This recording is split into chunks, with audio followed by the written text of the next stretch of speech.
Gente, essa noite a gente vai dar continuidade às pregações no livro do profeta Abacuque.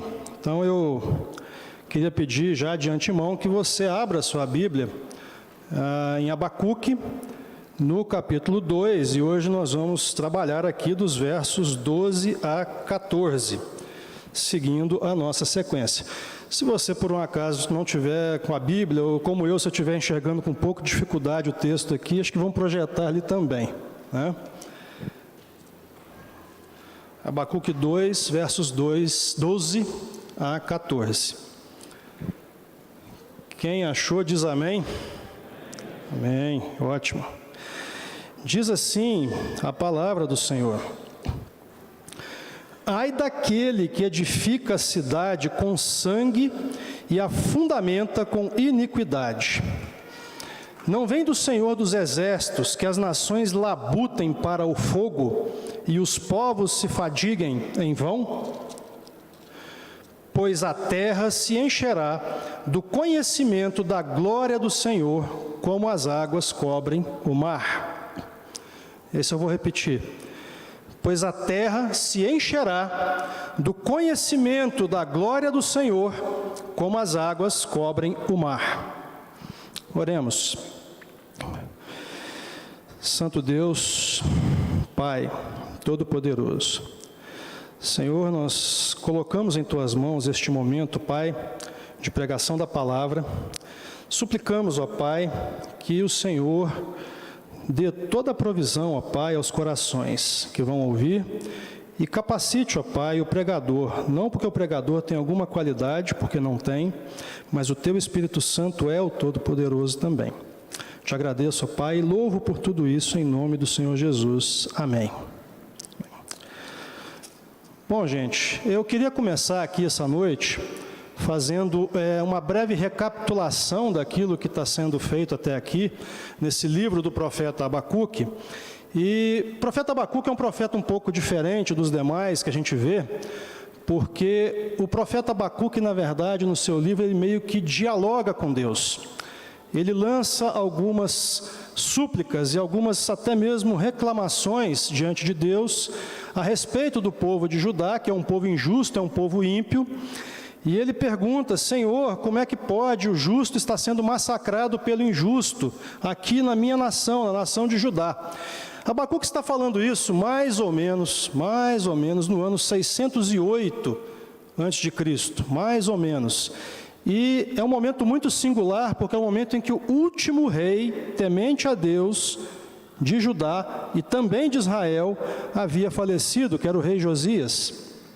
Momento singular da história da nação. O último rei justo havia falecido. E ele então faz esse questionamento diante de Deus, e Deus responde para ele logo em seguida: Abacuque, fica tranquilo, porque eu vou mandar os caldeus para disciplinar o povo de Judá. Eu vou mandar os caldeus para disciplinar o meu povo.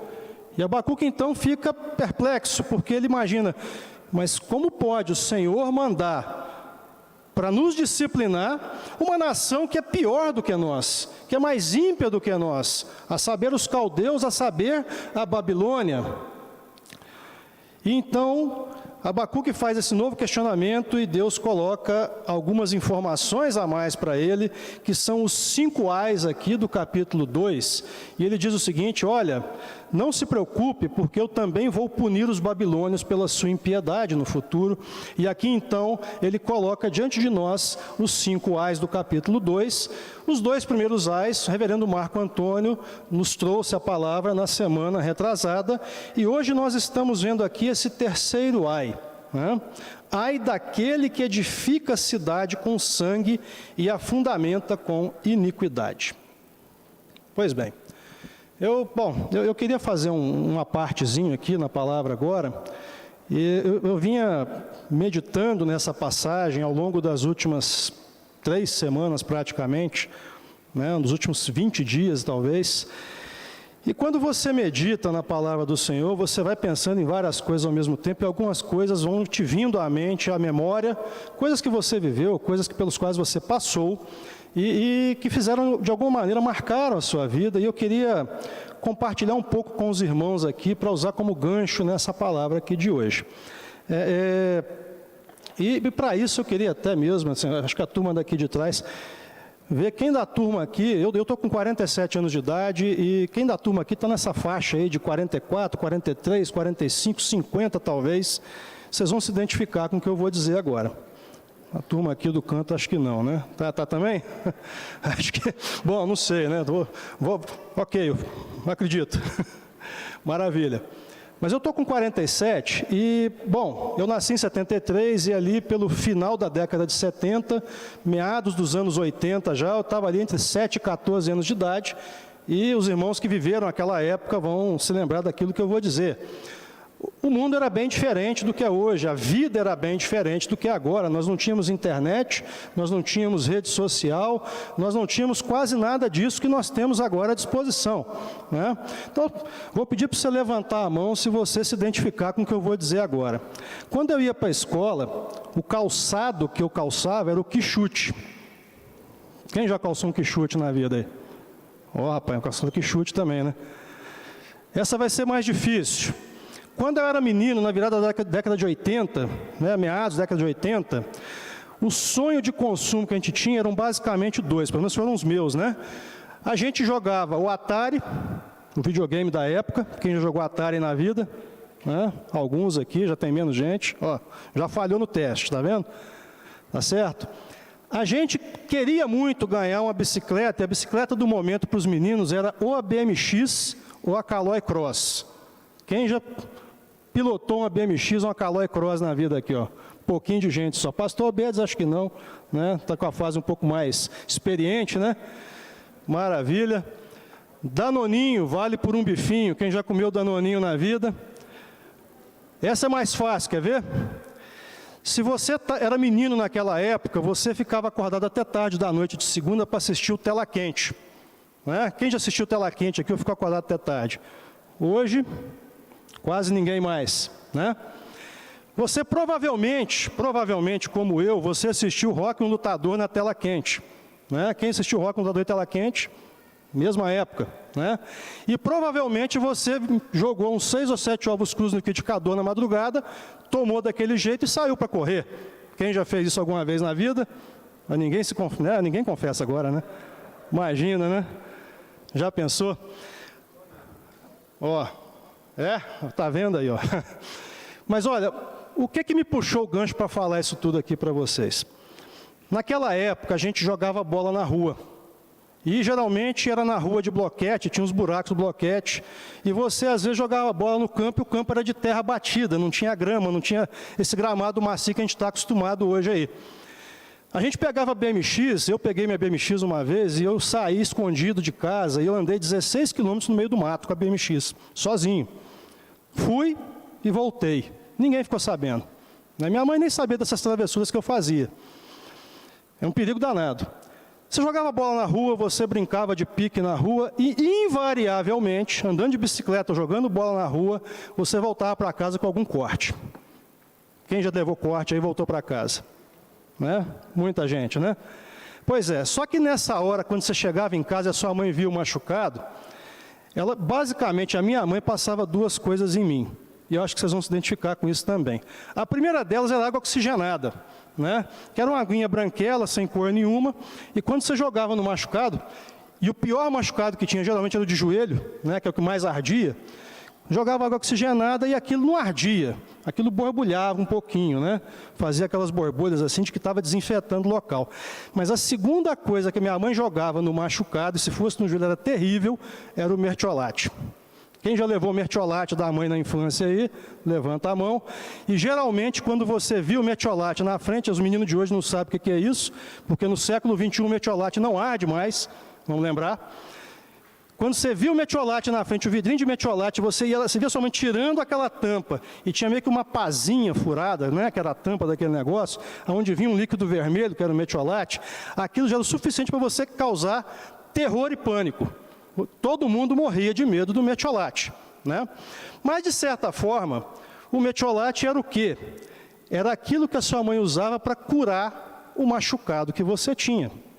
né, para tirar qualquer possibilidade de infecção. Ou seja, era um negócio que ardia, e você tinha terror e pânico quando via aquele negócio pela frente, mas era com carinho e com amor.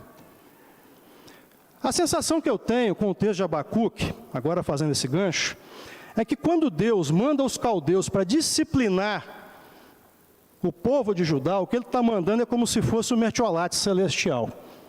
Foi isso que ele fez, mais ou menos. Ou seja, o meu povo, o povo que eu amo, está machucado, está ferido pelo pecado, então eu vou mandar a cura. E essa cura vem com esse mertiolate celestial que ele manda, chamado os caldeus. Mas quando ele fala dos caldeus aqui no texto, ele não está mandando o mertiolate mais, porque agora não é mais com carinho e com amor. O que ele está mandando agora talvez possa ser o ácido sulfúrico celestial, ou seja, meio que Deus vai colocar para derreter, trazendo para o palavreado mais moderno nosso aqui. E é o que ele está fazendo agora com esses ais que ele está demonstrando aqui no texto. E eu queria navegar com vocês agora nesses 3 versículos aqui, e para navegar com vocês eu queria contar um pouco de história a respeito de cada versículo desse aqui, o 12 e o 13 principalmente. No versículo 12, né, quando Deus coloca o terceiro ai para Abacuque, ele coloca: ai daquele que edifica a cidade com sangue e a fundamenta com iniquidade. E ele está falando dos caldeus aqui agora. Pois bem, é curioso porque quando Abacuque recebeu essa palavra, os caldeus, ou os babilônios, ainda não eram o povo a ser totalmente temido. Eles não eram a potência que eles se tornaram depois. Essa história da Babilônia se tornar uma potência, ela começa no ano de 626 a.C. E ela começa com um certo chefe tribal, vindo das tribos do rio Tigre, do rio Eufrates, e o nome daquele homem, um homem que veio do nada, se chama Nabopolassar. Difícil até de repetir, né? Vou repetir para você. Nabopolassar. Você não vai achar esse nome na Bíblia, porque ele não está lá. Ele não foi para a história através da Bíblia. Ele era um chefe tribal, e ele então contendeu com o império dominante da época, que eram os assírios, e ele então tomou o controle da região da Babilônia, da milenar região da Babilônia. E quando ele sentou no trono, a inscrição que ele pediu para fazer em nome dele, o primeiro rei, iniciando a dinastia dos caldeus, era um filho de ninguém. Foi assim que ele se denominou, um filho de ninguém, no ano 626 a.C. 10 anos depois, Nabopolassar fez uma aliança com o rei dos Medos, um certo Astíages, e eles juntos combateram os assírios e os egípcios e uma série de nações vassalas ao redor de cada um deles, e uma série de mercenários gregos lutando de cada um dos lados, e eles em 5 anos destruíram completamente aquilo que outrora foi o mais poderoso império que havia pisado sobre a face da terra, os assírios, que dominavam o mundo inteiro conhecido já havia quase 300 anos. E eles destruíram completamente Assur, a capital do império, e destruíram alguns anos depois Nínive, a milenar cidade de Nínive. Completamente levaram a cidade ao chão, completamente às cinzas. E a partir dali fizeram uma aliança, Nabopolassar e Astíages. E qual foi a aliança? Como é que eles sacramentaram essa aliança? Astíages deu a sua filha, Amitis, em casamento ao filho de Nabopolassar. E o filho de Nabopolassar você bem conhece, porque é um certo Nabucodonosor. Esse você conhece bem, porque ele está bem documentado no texto bíblico. E a história dele é muito conhecida, e a história dele coincide totalmente com isso que nós acabamos de ler no verso 12. Porque se Nabopolassar, de certa forma, ajudou a destruir o grande império assírio, Nabucodonosor, o filho dele, foi aquele que consolidou aquilo que se tornaria o império babilônico. E como foi que ele fez isso? Primeiro ele combateu o Egito, em seguida ele tornou vassala toda a região da Síria e da Palestina, da Filístia e da Judéia, depois Judéia, antiga Judá, Jerusalém, então, ele tornou sua vassala, seus escravos, e ele começou a fazer ondas de deportação dos judeus para a Babilônia. Nesse meio tempo, ele dominou toda a Arábia. Nesse meio tempo, ele conquistou a cidade de Tiro, depois de 13 anos de cerco. Nesse meio tempo, ele colocou aos chãos a cidade de Jerusalém, e nesse meio tempo, ele conquistou e destruiu boa parte do que outrora fora o Império Egípcio. Isso está tudo documentado na Bíblia. Foi assim que ele construiu o poderoso Império Babilônico de sua época. Durante 43 anos de reinado de Nabucodonosor, ele construiu em cima de sangue, em cima de opressão, em cima de violência.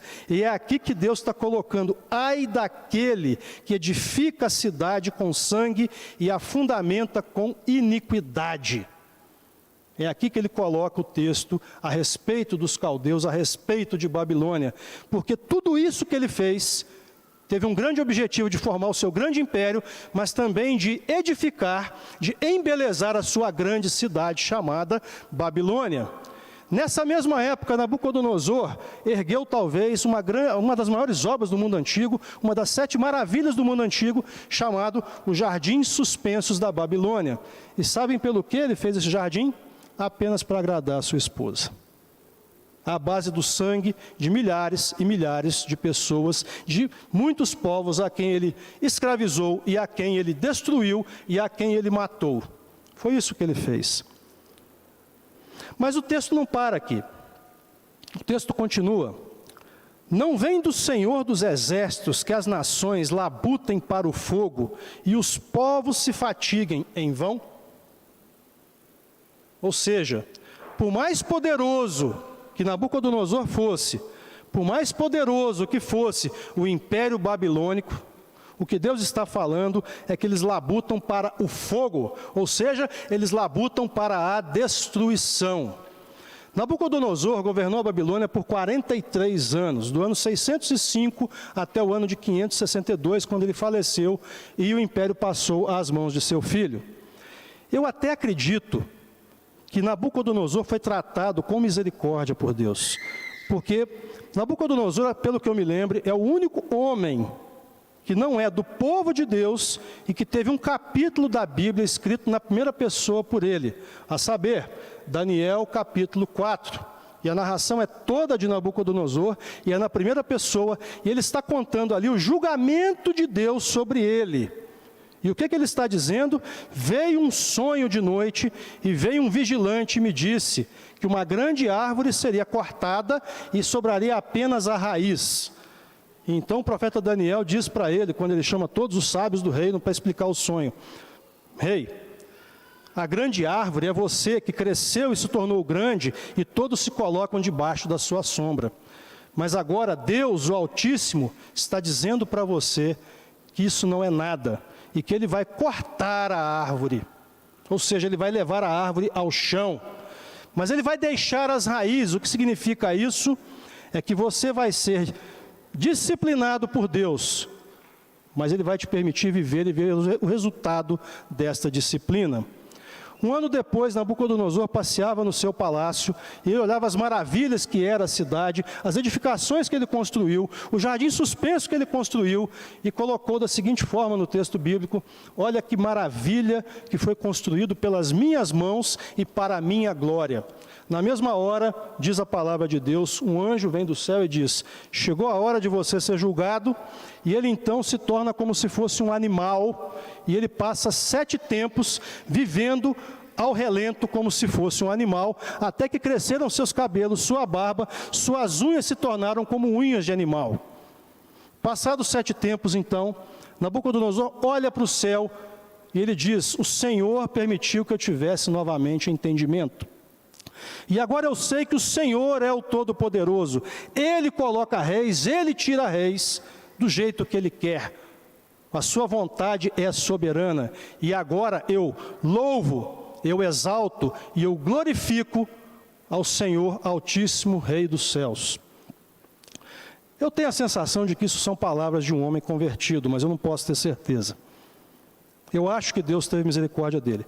Mas o fato é que depois que Nabucodonosor morreu em 562, o Império Babilônico sobreviveu apenas 23 anos à sua morte. Em 23 anos começou uma derrocada tal, e surgiu um outro império gigantesco, maior do que o Babilônia no horizonte, o Império Medo-Persa, comandado por um certo Ciro, o Grande, também muito conhecido de quem lê a Bíblia. Em 23 anos, os medos e os persas destruíram completamente, aniquilaram e absorveram o que fora o antes grande Império Babilônico. Isso aconteceu na noite de 5 de outubro do ano 539 a.C. E está relatado para nós no capítulo 5 de Daniel, o banquete de Belsazar, o último rei da Babilônia.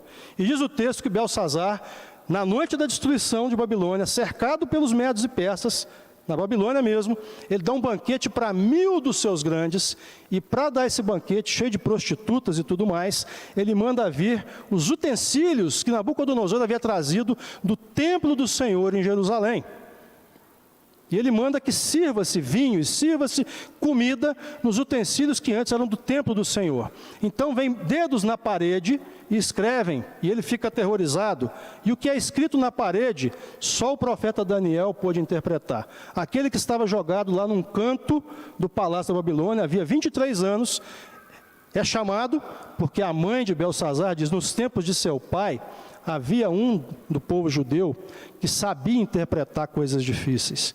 E ele então é chamado, e Belsazar promete a ele, olha, se você interpretar isso que eu acabei de ver na parede, essa coisa sobrenatural que eu acabei de ver na parede, você será o terceiro no meu reino, eu vou te vestir de púrpura e vou te colocar no pescoço cadeias de ouro. E Daniel então vira para ele mais ou menos assim, falei, olha rei, esse ouro, essa roupa, esse negócio todo que você quer me dar, você pode dar para quem você quiser, porque isso para mim não vale nada. Mas eu vou te dar a interpretação daquilo que você viu na parede. Mene, tekel, parsim, que significa, Deus te colocou na balança, Deus te pesou e você foi achado em falta, e ainda nesta noite você perderá a sua vida. E naquela noite, 5 de outubro de 539, os medos e os persas invadiram a cidade de Babilônia, mataram Belsazar e aniquilaram o que antes foi o poderoso Império Babilônico. E aqui se cumpre então a profecia, não vem do Senhor dos Exércitos que as nações labutem para o fogo e os povos se fatiguem em vão? Aqui se cumpre uma profecia que fora proferida 80 anos antes, 70 anos antes por Abacuque. Pois bem, mas o texto continua. Só que agora dá a impressão que o texto ele vai além desse momento de destruição e ele vai além desse ai que foi proferido sobre o império da Babilônia. Pois a terra se encherá do conhecimento da glória do Senhor, como as águas cobrem o mar. A terra se encherá do conhecimento da glória do Senhor, como as águas cobrem o mar. Quando eu fui ler esse texto aqui, bom, você vai ser obrigado a pesquisar um pouco a palavra-chave do versículo. E a palavra-chave do versículo, ela pode ser a glória ou pode ser a glória do Senhor. E a palavra glória, ela é um tanto quanto difícil de pesquisar, principalmente no Antigo Testamento. E vou dizer para vocês por quê. Tem pelo menos 25 palavras diferentes do hebraico, que no nosso português é traduzido como glória. 25 palavras hebraicas diferentes que se traduzem em português como glória. Basicamente, toda vez que você quer demonstrar a grandeza de alguém, o poder de alguém, a riqueza de alguém, a importância de alguém, usa-se alguma palavra no hebraico, que a tradução do nosso português é glória. Mas essa glória aqui é de um tipo muito especial, é a glória do Senhor. E não mais que isso, a terra se encherá do conhecimento da glória do Senhor. Mas o que vem a ser a glória do Senhor? Para explicar isso, deixa eu tentar dar 2 exemplos para vocês. 2 exemplos. Os 2 relacionados ao Senhor Jesus Cristo.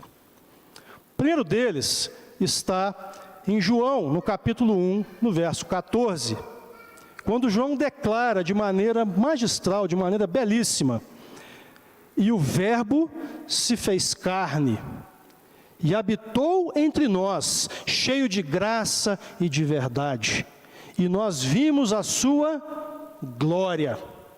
Glória como do unigênito do Pai. O que João estava querendo dizer quando ele disse isso? Falei, gente, o que eu estou querendo dizer é o seguinte: eu tive a oportunidade única na história da humanidade de ver o Senhor Jesus em carne, aqui na minha frente, e ao ver Ele aqui na minha frente, eu pude ver, eu pude comprovar, eu pude saber, eu pude conhecer que Ele era verdadeiramente o Filho de Deus. Era Ele estava aqui diante de mim. E provavelmente ele se referia ao momento em que ele viu a transfiguração do Senhor Jesus de uma forma magistral, de uma forma sobrenatural no monte, quando Jesus então foi acompanhado de Elias e de Moisés, estava João, estava Pedro, estava Tiago, e eles viram Jesus em forma glorificada. E ali ele percebeu verdadeiramente diante de quem ele estava. Ele pôde comprovar isso mais uma vez, quando o Senhor Jesus venceu a morte depois da cruz e ressuscitou e apareceu a todos eles. Então, o Verbo se fez carne, Ele habitou entre nós, cheio de graça e de verdade, e nós pudemos contemplar a sua glória. Ou seja, nós pudemos contemplar o seu poder, nós pudemos saber que Ele era o Deus Todo-Poderoso ali diante de nós. Foi isso que ele quis dizer quando ele falou da glória. E certamente é isso que o profeta está dizendo aqui, quando ele fala da glória do Senhor. E a questão toda é: quando é que a terra de fato se encherá do conhecimento da glória do Senhor? E eu quero dizer, eu interpreto essa passagem aqui, nada mais, nada menos, como se referindo ao dia em que o Senhor Jesus Cristo voltará, em pleno poder e plena glória. E o que diz o texto bíblico a respeito disso? Naquele dia, todo olho o verá, todo olho sobre a face da terra o verá, todo olho contemplará a glória do Senhor, a majestade do Senhor. E assim que as pessoas contemplarem essa glória, naquele dia, aqueles que estiverem aqui, talvez a pergunta que eles vão se fazer: meu Deus, o que foi que eu fiz? Como eu pude ser tão tolo e não acreditar antes? O que foi que eu fiz? Porque naquele dia, gente, tem uma coisa muito clara no texto bíblico a respeito disso também. Naquele dia, o que vai acontecer é o seguinte: o povo de Deus, aqueles que pertencem de verdade ao Senhor Jesus Cristo, a saber, aqueles que creem no nome dEle, aqueles que creem que Ele é o Senhor e Salvador de todos aqueles que nele creem, o povo de Deus, tanto os daqui quanto os que já se foram, vão ser reunidos pelo Senhor, e todo olho verá essa cena também. E eles então vão ser colocados atrás do Senhor Jesus. E todos voltaremos então, para que todo olho que está aqui embaixo possa contemplar a majestade do Senhor Jesus. Isso vai acontecer. E nesse dia, gente, aqueles que ficaram aqui embaixo, os que sobraram, eles vão contemplar essa cena e certamente vai bater uma angústia, um desespero único, sem igual na história, no coração de cada um deles. Por quê? Porque quando o Senhor Jesus voltar na sua glória, na sua majestade, talvez se ele tivesse que dizer uma única frase, a frase que ele diria para aqueles que estão à frente deles, seria o seguinte: os que são meus, os que estão protegidos por mim, cuidados por mim, guardados por mim, estão aqui atrás. Vocês estão na minha frente, e vocês já sabem o que isso significa. Vocês já sabem o que isso quer dizer. Vocês já sabem o destino que espera por vocês. Eu queria finalizar colocando para vocês uma analogia desse texto com os dias em que nós vivemos hoje e os dias que virão pela frente ainda, no nosso mundo.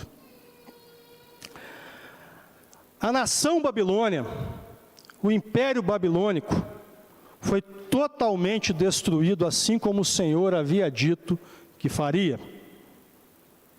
Totalmente destruído. Mas o que acontece é que a Bíblia fala que está rodeando o mundo, está de certa forma andando pelo mundo e agindo no mundo, algo como se fosse um espírito da Babilônia. Apocalipse 17, Apocalipse 18, Apocalipse 19, retrata bem essa realidade. No fundo, o nosso mundo hoje ele é permeado e de certa forma ele é controlado, de certa forma ele é dominado por esse espírito chamado Babilônia. Isso permeia nossos governos, isso permeia nossas mídias, isso permeia todas as nações e permeia todas as instituições sobre a face da terra. É isso que o texto bíblico certamente, interpretado, comenta lá em Apocalipse. E nós, de certa forma, todos nós, sem exceção, moramos em Babilônia. Nós vivemos em Babilônia. Nós estamos empregados pela Babilônia. Nós consumimos Babilônia. Naquela época, o Império Babilônico era muito poderoso. Ele tinha armas incríveis para a época deles, tinha estratégias militares incríveis para a época deles, tinha formas de fazer cerco e furar uma muralha de uma cidade como Jerusalém, ímpares para aquele tempo. Era a máquina de guerra perfeita do seu tempo. Pois bem, o Império Babilônico de hoje tem armas muito mais poderosas. Eu quero dizer para vocês que o Império Babilônico atual, a saber, todo este mundo que nos rodeia, tem armas de destruição em massa.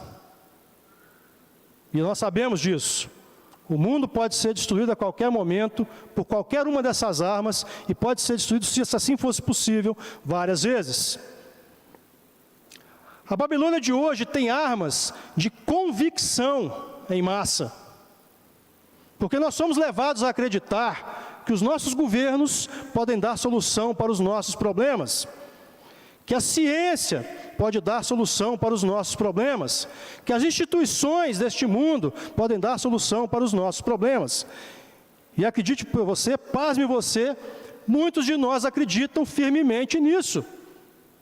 Toda vez que elegemos um presidente, qual é a esperança? Vai resolver todos os nossos problemas. Algum já funcionou? Ainda não. Mas Babilônia tem uma arma ainda pior do que as outras duas.